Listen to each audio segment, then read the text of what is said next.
So இந்த name வந்து நாங்கள் யோசிக்கும் போது என்ன நேம் வைக்கலாம்னு ரொம்ப எல்லாருமே யோசிச்சுட்டு இருந்தோம். அப்போ அதாவது ரொம்ப உயிர்த்துவமா இருக்கணும் அப்படின்றது தோணுச்சு. இன்னொன்னு நாங்க என்ன பண்றோம் அப்படின்னா, சாலையோரம் இருக்கிற ஒரு ஆதரவற்ற முதியோர் ஆகட்டும், மனநலம் பாதிக்கப்பட்டவங்களாகட்டும், அவங்களுடைய வாழ்க்கையை இழந்துட்டேன்னு இருக்கிற நிலையில அவங்கள அந்த இடத்துல இருந்து அவங்களோட வாழ்க்கையை நாங்க புதுப்பிச்சு அவங்களுக்கு ஒரு புது வாழ்வை ஏற்படுத்தி தரோம்.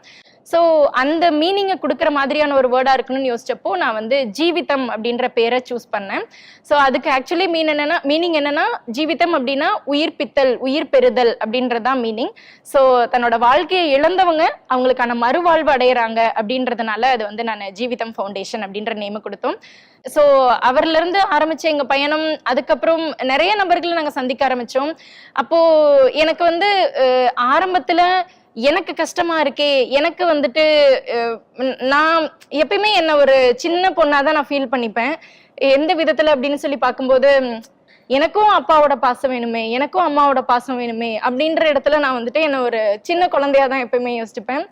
ஸோ அப்போ வந்து இந்த மாதிரி நிறைய நபர்களை சந்திக்கும் போதும் நிறைய பேரை மீட் பண்ண ஆரம்பிச்சப்போ, இது நான் நினைக்கிற ஒரு விஷயமோ நான் படுற கஷ்டமோ ஒரு கஷ்டமே இல்லை. ஒரு மனநலம் பாதிக்கப்பட்டவனை பார்த்தப்போ அவங்களால தனக்கு முன்னாடி இருக்கிற சாப்பாடு தான் அவங்களுக்கு தெரியாது, அதை எடுத்து சாப்பிடணுன்றது தெரியாது. அந்த மண்ணையோ அங்க இந்த டிச்சில் இருக்க தண்ணியவோ அதெல்லாம் எடுத்து குடிச்சிட்டு இருப்பாங்க.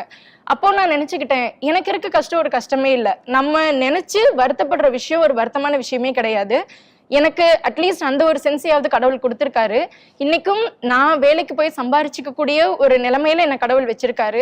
அப்படின்றத யோசிச்சப்போ நம்ம எப்பயும் வந்து நமக்கு கீழே இருக்க நபர்களை பார்த்து நம்மளை நம்ம தேத்திக்கணும், நமக்கு மேல இருக்க நபர்களை பார்த்து நம்மளை உற்சாகப்படுத்தி அந்த நிலைமைக்கு போறதுக்காக நம்ம வந்துட்டு பாடுபடணும் அப்படின்றத நான் வந்துட்டு நிறைய இடத்துல என்னவே நான் செல்ஃப் கரேஜ் பண்ணிக்கிட்டேன்.